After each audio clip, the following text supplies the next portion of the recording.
The little girl took out the only $5 she had and asked the CEO in front of her to be her dad for 3 days, but the CEO was busy handling million-dollar deals and had no interest in getting involved. To his surprise, the girl suddenly dropped to her knees, begging him to help her. A crowd quickly gathered, mistaking the CEO for a deadbeat dad with no choice. He reluctantly agreed to her request. After all, it was just 3 days. He followed the girl home and was stunned by the mess. Inside, only then did he realize how hard her life had been. He kicked an empty bottle on the floor and lost his temper, blaming her for living in such a tiny place filled with junk. The girl hurried to explain that the bottles could be exchanged for money, and collecting them was how she survived. The CEO had never known what hunger felt like and couldn't grasp her struggle. He asked about her family and learned that she lived with her bedridden grandmother, who wasn't even related to her by blood. 6 years ago, she'd been found abandoned by the river. The girl brought out a clean quilt and invited the CEO to stay the night. The grandmother explained that guests rarely visited and hoped he could stay to give the child some warmth. Seeing the longing in the girl's eyes, the CEO silently nodded. The girl shyly said it was cold at night and offered him the quilt, but he told her to keep it. Then lay down on the bed. The girl carefully made a spot for herself and quietly lay beside him, getting up occasionally to cover him properly once he was fast asleep. She tiptoed out of the room. The CEO soon had a nightmare, reliving the moment his daughter was taken away. He woke with a start and stepped outside, only to find the girl sitting at the door, her cheeks red with cold, sleepily telling him to go back and rest. Just then, an alarm sounded, and the girl sprang to her feet. It was time for her daily bottle run, but this time a group of bullies harassed her and threw her bottles into the street. As she tried to collect them, a car suddenly lost control and sped toward her. At the last second, the CEO rushed out and pulled her into his arms. The girl kept thanking him, but he simply said, as her guardian for now, he couldn't let her get hurt. She smiled brightly, thinking she finally had a father, but the CEO had only agreed to stay for 3 days, just enough to attend her school's parent meeting later. He ordered some barbecue,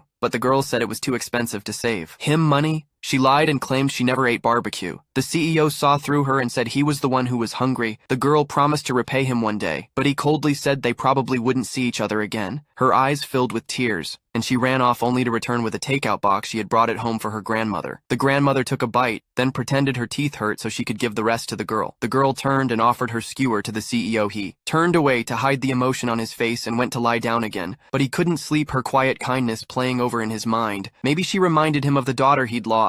He got up and gently tucked the quilt around her, but the next morning he found her curled up by the door, shivering in the cold. She didn't want to disturb his rest. The CEO's heart ached. His voice rose in anger, but he quickly regretted it. The girl avoided his touch, picked up her school bag, and walked away after she left. The grandmother called the CEO to her bedside. She handed him her medical report and savings, saying she didn't have long left, and asking him to give the girl a bit of fatherly love. With that, she passed away. The CEO composed himself, then called his assistant and asked them to handle the funeral.